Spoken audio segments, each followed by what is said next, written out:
When they see me coming, they know it's me. I walk, talk, and breathe poetry.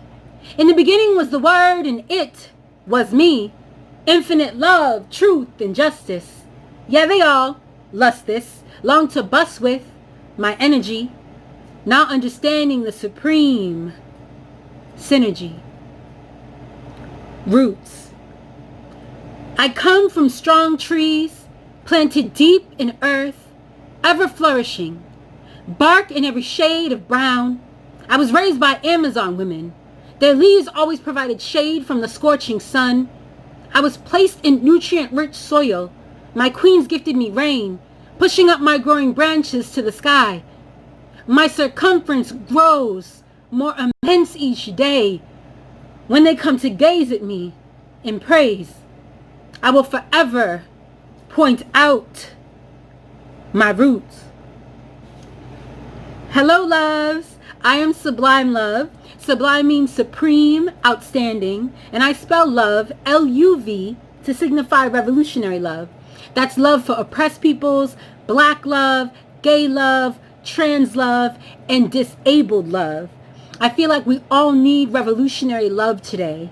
So these poems I'm about to get into are kind of like my personal history, just to, show you guys a little bit about me through poetry.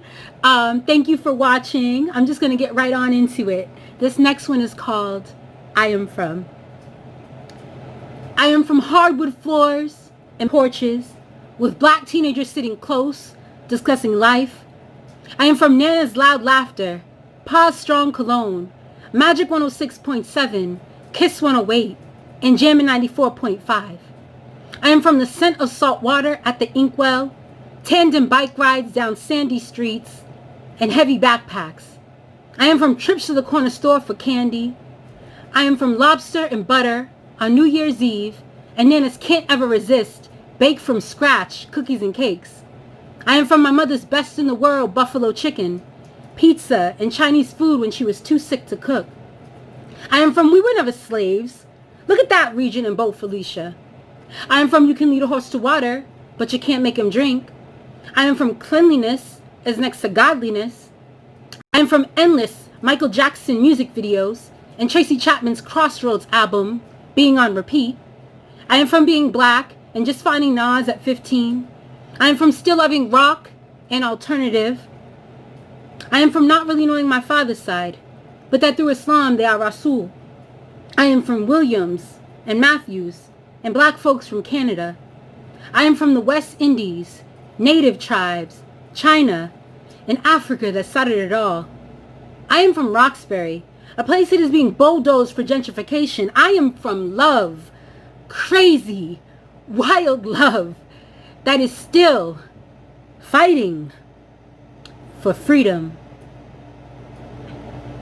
All right, y'all, this next one is called Bones, and it talks about internalized oppression, which is something that all people of the global majority must heal from. We must do the work to work on anti-blackness, to work on our internalized oppressive narratives.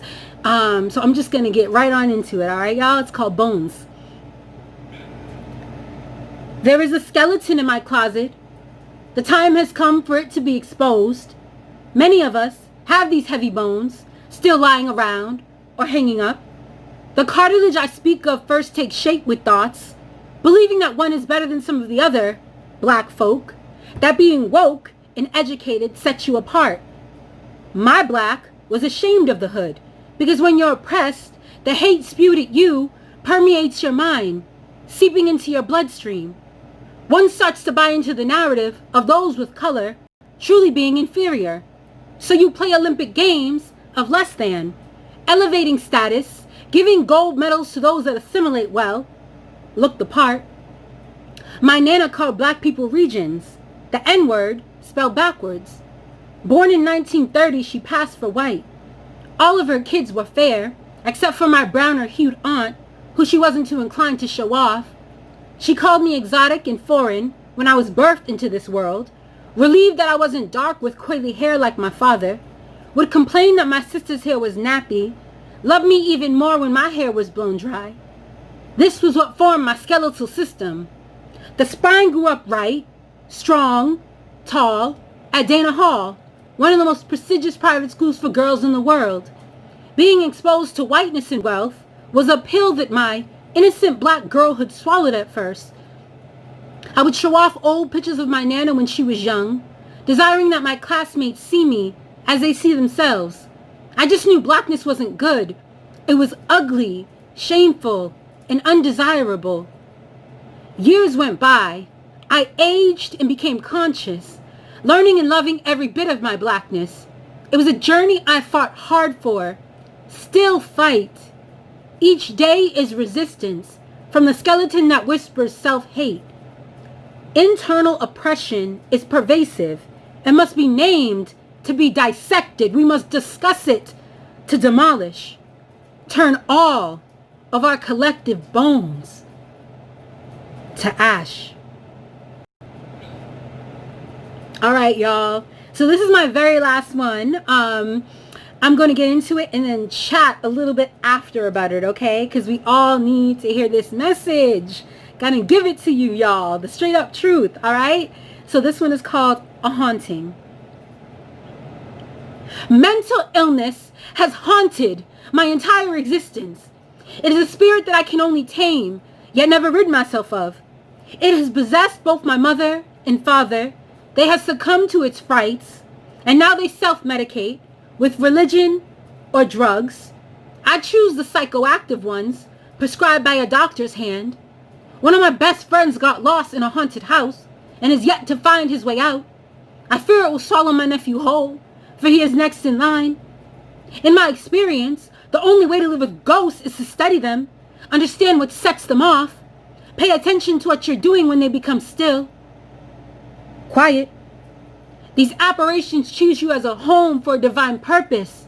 Be grateful. Love them. Be kind. Don't envision it a haunting. Know you are gifted. One day, I will have gained more wisdom. One day, this will be a new poem. I will call it A Blessing. All right, y'all. So, yeah, that was my poem, A Haunting. And obviously, it talks about my experience with mental illness. I was diagnosed with bipolar disorder at the age of 15. So I've worked through this for a long time. I'll be 35 this August of 2020. So it's been over half of my life. I use a lot of coping mechanisms that include medication. So if you have a mental illness and if you're taking medication, don't let folks shame you about it. You have to do what works for you. I just want to say this to the world, like, please stop stigmatizing mental illness. Stop calling people crazy. Mental illness is a medical condition. Mental illness is a medical condition. All right? I'm going to say it one more time. Mental illness is a medical condition. When you make fun of people with mental illness, you might as well make fun of people with diabetes or cancer. It's really the same thing. It just affects our brains. And because it manifests in behavior, people don't quite understand it. But it is a medical condition. Please be kind to yourselves. Be kind to one another. Spread awareness. People that love you will research what your condition is all about, and they will stand by you. Do not settle for anything less than that, than support, than people that love you, and people that don't call you crazy and stigmatize your mental illness. All right?